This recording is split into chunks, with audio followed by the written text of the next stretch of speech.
उत्तर प्रदेश में 3 दौर का चुनाव खत्म हो चुका है। 172 सीटों पर अब तक वोट डाले जा चुके हैं। वोटिंग के ट्रेंड पर हर दल अपने अपने दावे कर रहा है। मुख्यमंत्री योगी आदित्यनाथ बीजेपी की प्रचंड जीत का दावा कर रहे हैं, तो अखिलेश यादव ने भारतीय जनता पार्टी को हारती हुई जनता पार्टी कहना शुरू कर दिया है।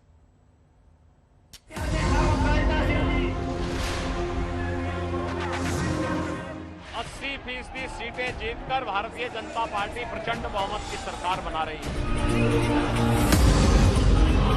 ये भारतीय जनता पार्टी हो गई है, अब भारतीय जनता पार्टी नहीं है। यूपी के सबसे बड़े लड़ैया का 3 राउंड पूरा हुआ तो दोनों खेमों ने दावों की झड़ी लगा दी। दावों की शुरुआत तो कल दिन में ही हो गई, जब उन्नाव की रैली से पीएम मोदी ने अखिलेश यादव की करहल सीट का जिक्र करते हुए यूपी की सियासी हवा बताई। जब मुख्यमंत्री पद का उम्मीदवार ही अपनी ही सीट पर असुरक्षित हो तो हवा के रुख का पता आसानी से लगाया जा सकता है। शाम होते होते दावों का रंग और चोखा हुआ। सीएम योगी और एसपी सुप्रीमो अखिलेश लखनऊ में रोड शो से शक्ति प्रदर्शन कर रहे थे। दोनों में जीत के दावों को लेकर जबरदस्त वार पलटवार हुआ। 80% सीटें जीतकर भारतीय जनता पार्टी प्रचंड बहुमत की सरकार बना रही है। 3 चरणों के चुनाव संपन्न हो गए हैं। जो रुझान आए हैं, जनता का जो प्रचंड समर्थन भारतीय जनता पार्टी को प्राप्त हो रहा है, ये उसका प्रमाण है। जब से उन्हें हार का डर सताने लगा है, पहले दूसरे चरण में हार हुई है, तीसरे में भी। इस बार जनता ये डबल इंजन झूठ बोलने वालों की पटरी उखाड़ने का काम करेगी। ये भारतीय जनता पार्टी हो गई है, अब भारतीय जनता पार्टी नहीं है, ये भारतीय जनता पार्टी हो गई है। अखिलेश बीजेपी को भारतीय जनता पार्टी बता रहे थे, तो योगी एसपी सुप्रीमो को उन्हीं की सीट पर छिड़ी कांटे की लड़ाई याद दिला रहे थे। आखिर करहल में सबको जाना पड़ा और मुलायम सिंह जी ने जनता के रुख को देखते हुए बोल ही दिया, बहुत स्पष्ट कह दिया कि भाई आप जिसको जिताना चाहते हैं जिता लो। मुलायम सिंह जी को यह भी नहीं मालूम कि वहां से सपा का प्रत्याशी कौन है।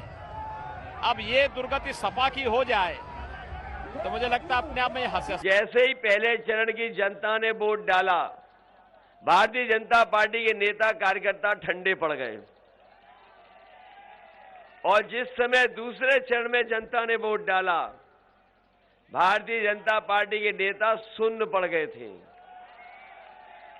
और अभी मैं हरदोई आया था, हरदोई का जन समर्थन देख करके और आपका उत्साह देख करके मुझे पूरा भरोसा हो गया है कि जिस समय हरदोई के लोग वोट डालेंगे, हरदोई में भारतीय जनता पार्टी शून्य हो जाएगी।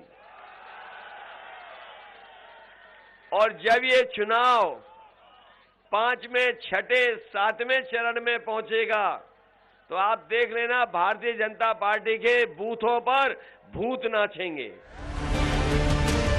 अखिलेश लाख दावा करें, लेकिन बीजेपी पूरी तरह आश्वस्त है कि यूपी की सत्ता कहीं नहीं जा रही। उत्तर प्रदेश की जनता ने 2017 में, 2019 में कमल का फूल खिलाया, 300 पार करके भाजपा को जिताया। इस बार फिर ट्रिपल सेंचुरी जनता के आशीर्वाद से भाजपा लगाएगी, और पहले 2 चरण भी शानदार गए, और तीसरे चरण में तो हम पहले से और बेहतर करके दिखाएंगे। एक हार के बाद दूसरी हार और बड़ी होती जा रही है। अभी तीसरी हार जो है वो बहुत ज्यादा बड़ी होगी। तो मैं समझता हूं कि इसमें पहले नंबर के लिए कोई मुकाबला नहीं है। दूसरे नंबर के लिए सपा, बसपा, एमआईएम और कांग्रेस में रस्सा। यूपी का चुनाव लगभग बीच रास्ते पर पहुंच चुका है। 403 विधानसभा सीटों पर छिड़ी वोटों की जंग में 3 दौर में 172 सीटों पर वोट पड़ चुके हैं, जबकि 231 सीटों पर चुनाव बाकी हैं। इनमें 59 सीटों पर वोट परसों यानी 23 फरवरी को पड़ेंगे। इन सीटों पर आज चुनाव प्रचार खत्म हो रहा है। लखनऊ से समर्थ श्रीवास्तव के साथ आज तक ब्यूरो।